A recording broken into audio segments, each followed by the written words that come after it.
ಪರಾಗ್ ಚಿತ್ರದ teaser release ಆಗಿದೆ. ಉತ್ತಮ ಟೀಸರ್ ಅನ್ನುವ ಅಭಿಪ್ರಾಯ ಬರ್ತಿದೆ.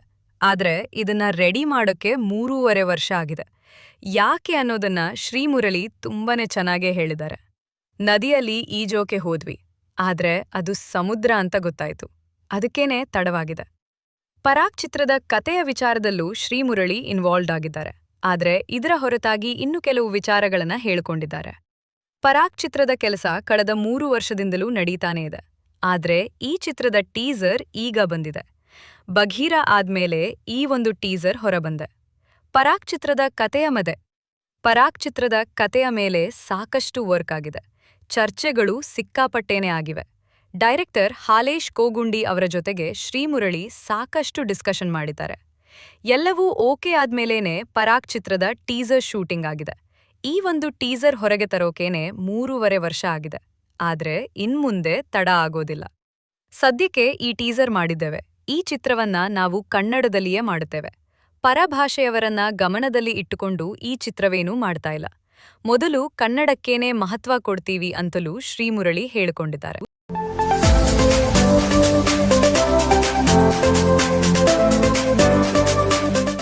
ರಾಕಿಂಗ್ ಸ್ಟಾರ್ ಯಶ್ ನಟನೆಯ ಬಹುನಿರೀಕ್ಷಿತ ಟಾಕ್ಸಿಕ್ ಸಿನಿಮಾ ಸದ್ಯ ಇಡೀ ಭಾರತೀಯ ಚಿತ್ರರಂಗದಲ್ಲೇ ಹೊಸ ದಾಖಲೆ ಬರೆಯುತ್ತಿದೆ. ಸಾಮಾಜಿಕ ಜಾಲತಾಣಗಳಲ್ಲಿ ಹಾಗೂ ಕೆಲವು ಮಾಧ್ಯಮಗಳಲ್ಲಿ ಈ ಚಿತ್ರದ ವಿರುದ್ಧ ಎಷ್ಟೇ ನೆಗೆಟಿವ್ ಸುದ್ದಿಗಳು ಹರಿದಾಡುತ್ತಿದ್ದರೂ ಯಾವುದೂ ಚಿತ್ರದ ಕ್ರೇಜ್ಗೆ ಧಕ್ಕೆ ತರಲು ಸಾಧ್ಯವಾಗಿಲ್ಲ. ಸಿನಿಮಾ ರಿಲೀಸ್ ವಿಳಂಬ ಆದರೂ ಚಿತ್ರದ ಮೇಲಿರುವ ನಿರೀಕ್ಷೆ ಒಂದು ಚೂರು ಕಮ್ಮಿ ಆಗಿಲ್ಲ ಎಂಬುದಕ್ಕೆ IMDb ಬಿಡುಗಡೆ ಮಾಡಿರುವ ಹೊಸ ಪಟ್ಟಿಯೇ ಸಾಕ್ಷಿ. ಭಾರತದ ಅತ್ಯಂತ ನಿರೀಕ್ಷಿತ ಹೊಸ ಚಿತ್ರಗಳ ರಿಯಲ್ ಟೈಮ್ ಜನಪ್ರಿಯತೆಯ ಪಟ್ಟಿಯಲ್ಲಿ ಟಾಕ್ಸಿಕ್ ಮೊದಲ ಸ್ಥಾನವನ್ನು ಅಲಂಕರಿಸಿದೆ. ಭಾರತದ ಬೇರೆ ಯಾವ ದೊಡ್ಡ ಸಿನಿಮಾಗೂ ಇದರ ಹತ್ತಿರ ಸುಳಿಯಲು ಸಾಧ್ಯವಾಗಿಲ್ಲ ಎಂಬುದು ಚಿತ್ರದ ಹೆಚ್ಚುಗಾರಿಕೆ. ಇದು ಯಶ್ ಕ್ರೇಜ್ಗೆ ಹಿಡಿದ ಕೈಗನ್ನಡಿಯಾಗಿದೆ. ಬಹುನಿರೀಕ್ಷಿತ ಸಿನಿಮಾ ಪಟ್ಟಿಯಲ್ಲಿ ಟಾಕ್ಸಿಕ್ ಸಿನಿಮಾ 47% ವೋಟ್ಗಳೊಂದಿಗೆ ಅಗ್ರಸ್ಥಾನದಲ್ಲಿದೆ.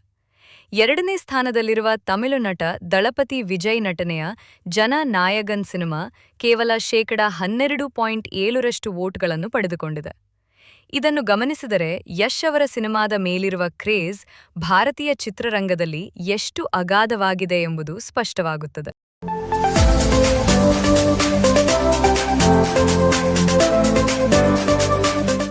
ಖ್ಯಾತ ನಿರ್ಮಾಪಕ ಕೆ. ಮಂಜು ಅವರ ಪುತ್ರ ಶ್ರೇಯಸ್ ಮಂಜು ಅವರು ತಮ್ಮದೇ ರೀತಿಯಲ್ಲಿ ಗುರುತಿಸಿಕೊಳ್ಳುತ್ತಿದ್ದಾರೆ.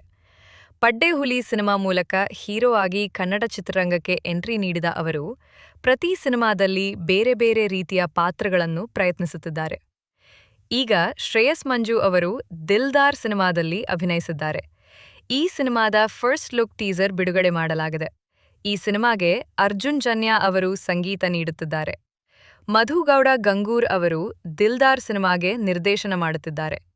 ಡಿ ಬೀಟ್ಸ್ ಮ್ಯೂಸಿಕ್ ವರ್ಲ್ಡ್ ಮೂಲಕ ಈ ಸಿನಿಮಾದ ಫಸ್ಟ್ ಲುಕ್ ಟೀಸರ್ ಬಿಡುಗಡೆಯಾಗಿದೆ. ದಿಲ್ದಾರ್ ಎಂಬ ಶೀರ್ಷಿಕೆಗೆ ಒನ್ ಮ್ಯಾನ್ ಆರ್ಮಿ ಎಂಬ ಟ್ಯಾಗ್ಲೈನ್ ಇದೆ. ಆ ಮೂಲಕ ಇದು ಪಕ್ಕಾ ಮಾಸ್ ಸಿನಿಮಾ ಎಂಬುದನ್ನು ಸೂಚಿಸಲಾಗಿದೆ. ಇದನ್ನು ನೋಡಿದರೆ ಕಥಾವಸ್ತು ಬಗ್ಗೆ ಕೌತುಕ ಮೂಡುತ್ತದೆ.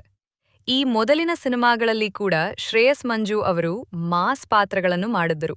ಆದರೆ ಈಗ ದಿಲ್ದಾರ್ ಸಿನಿಮಾದಲ್ಲಿ ಮತ್ತೊಂದು ಹಂತಕ್ಕೆ ಅವರು ಏರಿದಂತಿದೆ. ಮಾಸ್ ಗೆಟಪ್ ಮಾತ್ರವಲ್ಲದೆ ಮಾಸ್ ಡೈಲಾಗ್ ಕೂಡ ಈ ಟೀಸರ್ನಲ್ಲಿದೆ. ಟೀಸರ್ ನೋಡಿದ ಪ್ರೇಕ್ಷಕರಿಂದ ಪಾಸಿಟಿವ್ ಕಮೆಂಟ್ಸ್ಗಳು ಬರುತ್ತಿವೆ. ಸದ್ಯಕ್ಕೆ ಕಥೆಯ ಬಗ್ಗೆ ಚಿತ್ರತಂಡ ಸುಳಿವು ನೀಡಿಲ್ಲ.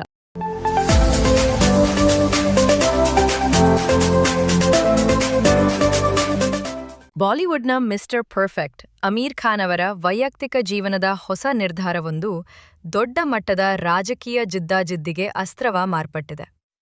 ಇತ್ತೀಚೆಗಷ್ಟೇ 3ನೇ ಬಾರಿಗೆ ದಾಂಪತ್ಯ ಜೀವನಕ್ಕೆ ಕಾಲಿಟ್ಟ ನಟ ಅಮೀರ್ ಖಾನ್ ವಿರುದ್ಧ ಮೊದಲು ಬಿಜೆಪಿ ನಾಯಕರು ಹರಿಹಾಯ್ದಿದ್ದರು. ಇದರ ಬೆನ್ನಲ್ಲೇ ಈಗ ಮಹಾರಾಷ್ಟ್ರದ ಆಡಳಿತಾರೂಢ ಶಿವಸೇನೆ ಏಕನಾಥ್ ಶಿಂಧೆ ಬಣದ ಮುಖಂಡ ಸಂಜಯ್ ಶಿರ್ಸಾತ್ ಕೂಡ ವಾಗ್ದಾಳಿ ನಡೆಸಿದ್ದು ಅಮೀರ್ ಖಾನ್ ಅವರನ್ನು ಲವ್ ಜಿಹಾದ್ನ ಬ್ರ್ಯಾಂಡ್ ಅಂಬಾಸಿಡರ್ ಎಂದು ಕರೆದಿದ್ದಾರೆ. ಮಾಧ್ಯಮಗಳೊಂದಿಗೆ ಮಾತನಾಡಿದ ಶಿವಸೇನೆ ಮುಖಂಡ ಸಂಜಯ್ ಶಿರ್ಸಾತ್ ಬಿಜೆಪಿ ಶಾಸಕ ನಿತೇಶ್ ರಾಣೆಯವರ ಹೇಳಿಕೆಗಳನ್ನು ಸಂಪೂರ್ಣವಾಗಿ ಸಮರ್ಥಿಸಿಕೊಂಡಿದ್ದಾರೆ. ನಿತೇಶ್ ರಾಣೆಯವರ ಮಾತುಗಳಲ್ಲಿ ಸತ್ಯವಿದೆ.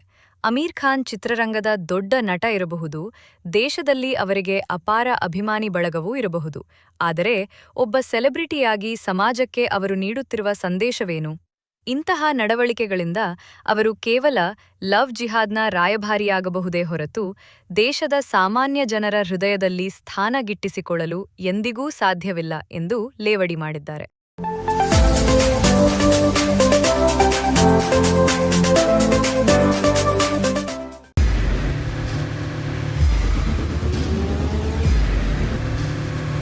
ಪ್ರಜಾಮಾರ್ಗ ನ್ಯೂಸ್, ಇದು ಜನಸಾಮಾನ್ಯರ ಧ್ವನಿ.